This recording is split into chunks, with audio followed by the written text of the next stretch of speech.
बाळा थांब, हा व्हिडिओ पुढे स्क्रोल करू नकोस.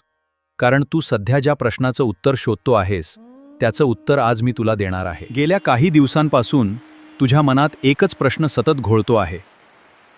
देवा, माझी वेळ कधी येणार? मेहनत करूनही सुखाचे दिवस दिसत नाही. आणि जे आपले आहेत तेही तुला समजून घेत नाहीत. पण माझी एक गोष्ट लक्षात ठेव, बाळा, तू सर्वांसोबत चांगला वागतोस, दुसऱ्यांचं भलं व्हावं असाच विचार करतोस. हेच तुझं खरं कर्म आहे. आणि लक्षात ठेव, चांगल्या कर्माचं फळ कधीच वाया जात नाही. योग्य वेळ आली की ते मीच तुला देईन. म्हणून दुसरे तुझ्याशी कसे वागतात याचा विचार करू नकोस. प्रत्येकाचा हिशोब माझ्याकडे आहे. तू फक्त चांगलं कर्म करत राहा. माझ्यावर विश्वास ठेव. मी कायम तुझ्या पाठीशी आहे. तुझ्यासाठी लवकरच एक अतिशय सुंदर संदेश घेऊन येणार आहे. तो चुकवू नकोस. सर्वात आधी ऐकण्यासाठी खालील सबस्क्राईब बटन दाब.